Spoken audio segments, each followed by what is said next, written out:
थी। जब राजा दशरथ ने अपने बेटे श्री राम को 14 वर्ष का वनवास दिया था, तो भगवान श्री राम, लक्ष्मण और सीता जी पिता दशरथ की आज्ञा से वनवास को जाने लगे। तो रास्ते में सभी तीर्थ, गंगा, यमुना, गोमती नदियों में पितर तर्पण कर वन में कंदमूल फल फूल खाते हुए वन में अपना समय व्यतीत करने लगे। ऐसा करते करते कार्तिक का महीना आया। कार्तिक के पहले दिन लक्ष्मण जी ने राम जी की आज्ञा से फल फूल लाकर माता सीता को दे दिए। माँ सीता ने 4 पत्तल परोसी। तब लक्ष्मण ने पूछा कि भाभी माँ, हम तो 3 हैं, फिर 4 पत्तल में क्यों परोसा? तो माँ सीता कहने लगी कि 1 पत्तल तो गौ माता की है। जब राम जी और लक्ष्मण जी और गौ माता को पत्तल परोस दी, तो राम जी ने सीता से पूछा कि सीता जी, कि आपने भोजन करना शुरू क्यों नहीं किया? तो सीता माता कहने लगी कि मैं तो कार्तिक के महीने में राम कथा सुनाती हूँ, ये तो मेरा नियम है। राम कथा सुनाने के बाद ही मैं फल ग्रहण करती हूँ। तो राम जी कहने लगे कि तुम ऐसा करो, तुम्हारी कथा मुझे सुना दो। लक्ष्मण जी बोले मुझे सुना दो। तो माँ सीता कहने लगी कि औरत की बात औरत ही सुने। आप मेरे पति हैं और आप मेरे देवर हैं, मैं आप दोनों को कथा कैसे कह सकती हूँ? तो लक्ष्मण जी सोचने लगे कि इस जंगल में कौन औरत मिलेगी जो भाभी की कथा सुन ले। तो लक्ष्मण जी ने अपनी माया से एक नगरी का निर्माण किया। उस नगरी में सारी सुख सुविधाएं उपलब्ध थी। उसमें सारी की सारी चीजें सोने की थी, इसीलिए नगरी का नाम सोन नगरी रखा गया। अब सभी नगर निवासियों को घमंड था कि वहां पर सारी चीजें सोने की थी। उस नगरी में कोई गरीब नहीं था। तो सीता माता को वहां कुएं पर पानी लाने के लिए भेज दिया और कहा कि तुम वहां जाकर कोई औरत मिले उसे अपनी कथा सुना देना और आकर भोजन कर लेना। तो सीता माता आज्ञा पाकर वहां से चल पड़ी। जैसे ही कुएं पर पहुंचे, वहां जो महिलाएं पानी लेने आ रही थी, तो उनसे राम राम किया, तो कोई नहीं बोली। तो सीता माता तो मायूस हो गई। ऐसा करते करते दिन चढ़ आया। इतने में वहां पर एक छोटी सी कन्या आई। सीता जी ने उसे राम राम किया, तो वो बोली कि राम राम। तो सीता माता उससे कहने लगी कि भाई, तुम मेरी राम कथा सुनोगी क्या? वह बोली कि मेरे घर पर तो काम है। सीता जी ने कहा कि मेरे पति राम और देवर लक्ष्मण भूखे हैं और वो मेरा इंतजार कर रहे हैं। तो लड़की कहने लगी कि मेरी माँ भी मेरा इंतजार कर रही है। ऐसा कहकर वो लड़की वहां से जाने लगी। तो सीता माता को क्रोध आ गया। माता सीता के क्रोध से सारी नगरी साधारण सी हो गई। जब वह लड़की घर गई, तो उसकी माँ कहने लगी कि भाई, ये क्या हुआ? तब वह लड़की बोली कि मुझे तो पता नहीं है, मैं तो कुएं पर पानी लेने गई थी। वहां पर एक साध्वी बैठी थी। उसने मुझे कहा कि राम कथा सुन लो। तो मैंने कहा कि मुझे तो तुम्हारी राम कथा नहीं सुननी। उसके बाद उसने पता नहीं क्या किया। तो अपने बेटे की बात सुनते ही उसकी माँ कहने लगी कि बेटा, तुम वापस जाओ और जैसा उसने कहा है वैसा ही करो। कथा सुनने में तुम्हारा क्या जाता है? तो वो अपनी माँ को मना करते हुए बोली कि माँ, मैं नहीं जाऊंगी। तो वहीं पास में उसकी बहू खड़ी थी। उसने कहा कि माँ जी, अगर आपकी आज्ञा हो तो मैं कहानी सुनकर आती हूँ। तो बहू कुएं पर चली गई। वहां पर सीता माता बैठी थी, पर वो कुछ नहीं बोली। अब बहू तो कुएं से घड़ा भर ले और खाली कर दे। काफी देर तक इसी तरह करती रही। तब सीता माता ने कहा कि आपके घर में कोई काम नहीं है जो आप घड़ा भर रही हो और खाली कर रही हो? तो वह बोली कि माता जी, मैं तो सारा काम करके आई हूँ। तो माँ सीता कहने लगी कि तू मुझे माँ कहकर बुला रही है, तो तुझे समय है तो क्या मेरी कहानी सुनेगी?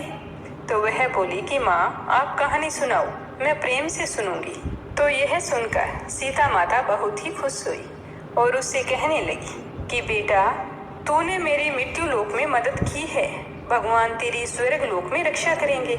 यह कहकर सीता माता ने कथा सुनाई। राम कथा पूर्ण हुई तो सीता जी ने कहा कि बेटा, तूने मेरी राम कथा सुनी है, मेरी सहायता की है, राम जी लक्ष्मण जी को जिमाया है, भगवान तेरी भी रक्षा करेंगे, तुझे स्वर्ग का सुख मिलेगा। तो सीता माता ने उपहार स्वरूप अपने गले का हार उतारकर उसे दे दिया। वह घर आ गई तो देखती है कि उसके पास जो मटका था वह सोने का हो गया। तो सासू जी ने जब यह देखा तो कहा कि ये सोने का मटका तुम कहाँ से लाई? तो बहू कहने लगी कि माँ जी, मैंने सीता माता से राम कथा सुनी थी, ये उसी का फल है। तो सासू जी कहने लगी कि तो बहू, तुम प्रतिदिन राम कथा सुन आना। अब बहू रोजाना नियम से कथा सुनने लगी। बहू को कथा सुनते सुनते बहुत दिन हो गई। तब उसने सीता माता से पूछा कि माँ, इस कथा की उद्यापन विधि क्या है, मुझे बताओ, मुझे तो इसके बारे में कुछ नहीं पता। तब सीता जी कहने लगी कि 7 लड्डू लाना, 1 नारियल लेकर आना, उसके 7 भाग करना, 1 भाग को और 1 लड्डू साथ में ले लेना, वो मंदिर पर चढ़ा देना, जिससे 1 मंदिर बनवाने जितना फल प्राप्त होगा। और दूसरा भाग सरोवर के किनारे गाड़ देना, जिससे सरोवर खुदवाने जितना पुण्य फल प्राप्त होगा। और तीसरा भाग गौ माता को दे देना। और चौथा भाग तुलसी माता पर चढ़ाना, जिससे तुलसी विवाह जितना पुण्य फल प्राप्त होगा। 5वां भाग कुंवारी कन्या को दे देना, जिससे कन्या विवाह जितना फल प्राप्त होगा। 6ठा भाग सूर्य देव को चढ़ाना, जिससे 33 कोटि देवताओं को भोग लगाने जितना पुण्य फल प्राप्त होगा। और 7वां भाग ब्राह्मण को दे देना। अगर ब्राह्मण ना मिले तो पीपल की जड़ में दबा देना, जिससे तुम्हें सभी देवी देवताओं का आशीर्वाद मिलेगा और तुम्हारे घर में सुख सौभाग्य का वास होगा, अन्न धन के भंडार भरे रहेंगे। तो सीता माता से उद्यापन विधि सुनकर बहू खुशी खुशी घर आ गई और घर आकर सारी बात अपनी सासू माँ को बताई। तो उसकी सासू ने कहा कि जैसे सीता माता ने बताया है उसी तरह विधि पूर्वक उद्यापन कर दो। तो बहू ने विधि पूर्वक पूरे श्रद्धा भाव से उद्यापन कर दिया और फिर माता सीता के पास आकर बोली कि माँ, मैंने विधि पूर्वक उद्यापन तो कर दिया। तो सीता जी ने कहा कि अब 7 दिन बाद में बैकुंठ से विमान आएगा। तो जैसे ही 7 दिन पूरे हुए तो बैकुंठ से विमान आया। तो बहू ने कहा कि सासू जी, स्वर्ग से विमान आया है।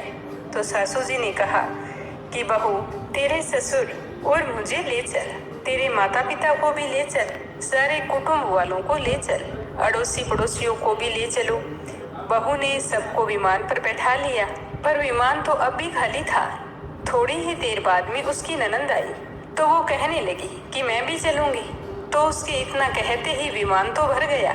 तो यह देखकर सबको बड़ी ही हैरानी हुई। तो यह देखकर बहू कहने लगी कि सीता माता, मेरी ननंद बाईसा को भी बिठा लो। तो सीता माता ने कहा कि इसने कभी भी कोई धर्म पुण्य नहीं किया है। अगर यह नियम से राम लक्ष्मण की कथा सुनकर उद्यापन करेगी तो ही इसके लिए बैकुंठ से विमान आएगा। तब तक गांव के सारे लोग वहां पर इकट्ठे हो गए और पूछने लगे कि बहू, तूने ऐसा कौन सा पुण्य कर्म किया था जिसकी वजह से तुम्हारे लिए बैकुंठ से विमान आया है? तो बहू कहने लगी कि मैंने तो सीता माता से प्रतिदिन राम कथा सुनी और नियम से उद्यापन किया है। तो सारे गांव वाले बोले कि हमें भी राम कथा सुनाओ, हमें भी राम कथा सुननी है। तो बार बार आग्रह करने पर बहू राम कथा सुनाने लगी और सारे नर और नारी सुनने लगे। राम कथा संपूर्ण होते ही सारी नगरी सोने की हो गई और बहू ने कहा कि आज के बाद जो भी कोई राम कथा सुनेगा उसको मेरे समान ही फल प्राप्त होगा। फिर सारे राम लक्ष्मण की जय जयकार करते हुए विमान में बैठकर स्वर्ग को चले गए। 7 स्वर्ग के दरवाजे खुल गए। पहले द्वार पर नाग देवता, समस्त देवी देवता फूलों की वर्षा करने लगे। देवताओं ने पूछा कि तूने क्या पुण्य किया था? तो बहू ने कहा कि मैंने तो राम लक्ष्मण जानकी की कहानी सुनी है। तो सारे देवताओं ने कहा कि तो वरदान मांग। तब वह बोली कि मेरे पास तो सारी सिद्धियां हैं, मुझे यह वरदान दो कि जो भी व्यक्ति श्रद्धा एवं भक्ति से राम कथा, राम लक्ष्मण जानकी की कहानी को सुनेगा उसको मेरे समान ही फल प्राप्त हो। तो देवताओं ने उसे यह आशीर्वाद दे दिया और फिर खुशी से उन सभी पर फूलों की वर्षा करने लगे। चारों ओर राम की जय जयकार होने लगी। प्रेम से बोलो श्री राम जय जय राम। अब अपने सुनते हैं तुलसी माता की